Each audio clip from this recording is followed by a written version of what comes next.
Assalamualaikum warahmatullahi wabarakatuh. Alhamdulillahi rabbil alamin wa bihi nasta'in ala umuri dunya waddin. Allahumma shalli ala sayyidina Muhammad wa ala alihi washabbihi. Hadirin hadirat jamaah salat subuh yang dirahmati Allah Subhanahu wa taala. Bersyukur kita kepada Allah Subhanahu wa taala dengan mengucapkan alhamdulillahirabbil alamin yang telah memberikan kesehatan, kesempatan kepada kita untuk kembali melaksanakan ibadah salat subuh secara berjamaah. Bersalawat kita kepada baginda Rasulullah sallallahu alaihi wasallam dengan mengucapkan Allahumma shalli ala sayyidina Muhammad wa ala ali sayyidina Muhammad. Sebagai suri tauladan yang baik, uswatun hasanah yang telah dijamin oleh Allah Subhanahu wa taala yang patut kita jadikan suri tauladan dalam kehidupan kita. Hadirin jamaah salat subuh dirahmati Allah Subhanahu wa taala. Dengan bergantinya masa menunjukkan bahwa kita akan semakin jauh dari masanya kenabian dan semakin dekatnya kita kepada berakhirnya alam semesta ini. Pergantian musim adalah merupakan sunnatullah yang tidak dapat kita hindari bagaikan pergantian siang dan malam.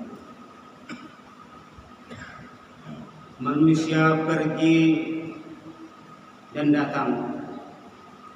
Demikian juga generasi yang silih berganti. Sejak zaman dulu, waktu kita generasi kemudian berganti dengan generasi selanjutnya sampai hari kiamat terus berganti. Dan sekarang pada masa kita, mereka adalah generasi-generasi yang kita kenal generasi Y atau generasi milenial. Para pakar klasifikasi dan kategorisasi tentang perbedaan generasi ini, mereka menyatakan bahwa generasi milenial ini yaitu mereka yang lahir rentan tahun 1980 sampai dengan tahun 2000. Mereka lah yang berusia 20 tahunan sampai 40. Mereka yang sedang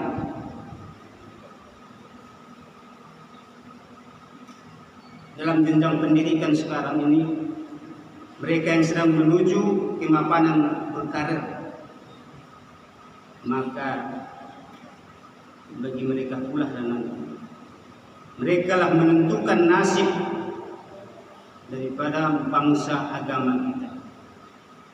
Mereka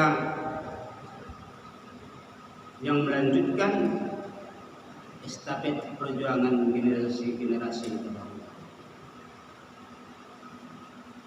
Saya membaca dalam suatu buku bahwa generasi milenial sekarang ini lebih daripada 33% dari seluruh penduduk Indonesia. Maka hal ini harus kita sadari, karena yang demikian ini sudah dilihat oleh mereka kelompok-kelompok orientalis. Maka kita juga sebagai yang cinta terhadap Islam harus juga menyadari dan melihat ini, karena mereka ini adalah objek yang sangat empuk di masa mendatang. Kalau kita dulu jauh dari fasilitas teknologi canggih, kita sebagai generasi yang beruntung, dulu kita waktu generasi kita jauh daripada fasilitas yang canggih, bahkan diterangi dengan lampu-lampu petromak. Tapi sampai saat ini kita masih sempat merasakan segala kecanggihan di akhir zaman ini. Akan tetapi generasi milenial mereka dimanjakan dengan teknologi, dan informasi. Tentu kedepannya tantangan mereka lebih berat daripada kita untuk menghidupkan ataupun meneruskan perjuangan atau estafet perjuangan generasi-generasi sebelumnya. Mereka dengan dimanjakannya dengan teknologi informasi, mereka akan menemukan konten-konten di dalamnya. Maka bersamaan dengan itu, tidak mustahil mereka akan menemukan konten-konten pendidikan, pengetahuan, dan pendidikan agama yang terkontaminasi, yang terpengaruhi dengan virus-virus yang merusak pemikiran, virus-virus yang merusak kebudayaan, dan virus-virus yang merusak ideologi. Maka inilah tanggung jawab kita sebagai generasi dahulu, generasi kedua. Kenapa saya katakan demikian? Karena dalam perjalanan negeri kita ini, segala kebijakan-kebijakan, baik kebijakan ekonominya, kebijakan pendidikannya, kebijakan hukum dan lain sebagainya, ditentukan oleh 3 otoritas kekuasaan di negeri. Siapa mereka? Itulah legislatifnya, eksekutifnya, dan penegak-penegak hukum, yudikatif. Maka untuk menyelamatkan generasi-generasi kita ini, yang mereka akan terkontaminasi dengan kebijakan-kebijakan tadi. Sebagai contoh umpamanya adalah kebijakan dalam pendidikan. Oleh karena itu seharusnya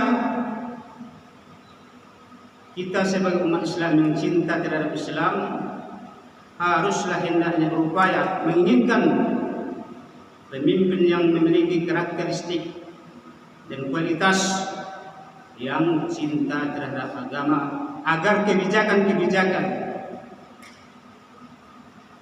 segala kebijakan itu yang senapas dengan risalah yang dibawa oleh Nabi Rasulullah SAW. Artinya umat Islam ini tidak melarang kita untuk berpolitik. Malah Islam ini mengajak kita, memanggil kita untuk berpolitik, tetapi berpolitik dengan tujuan kebenaran dan keadilan, dan demi cinta kita, demi menyelamatkan negeri kita ini. Hadirin jamaah subhanahu Allah Subhanahu wa taala. Oleh karena itu, kegagalan generasi kita masa datang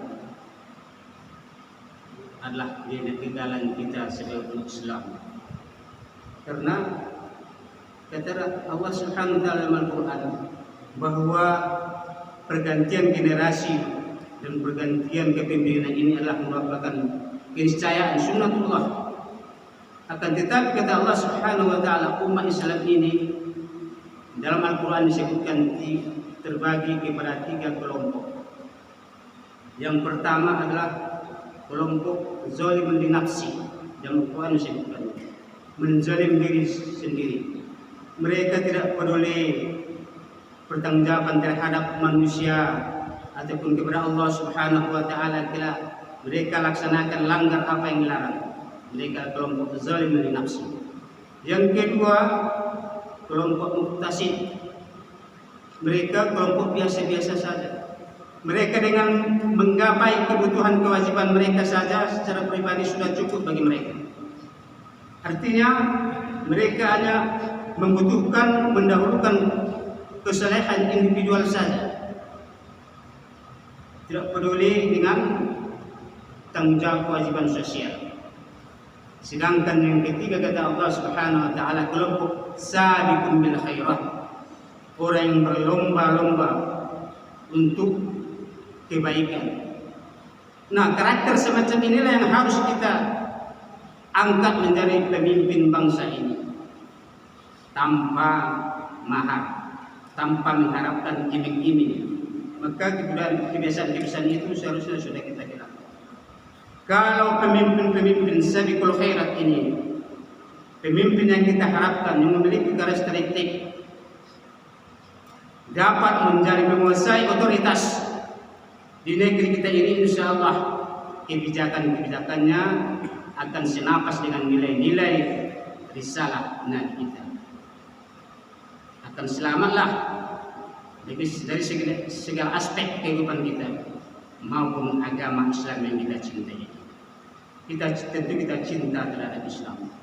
Oleh karena itu hendaknya kita tidak ingin punya kebijakan negeri ini adalah yang menjauhkan kita dari nilai-nilai Islam.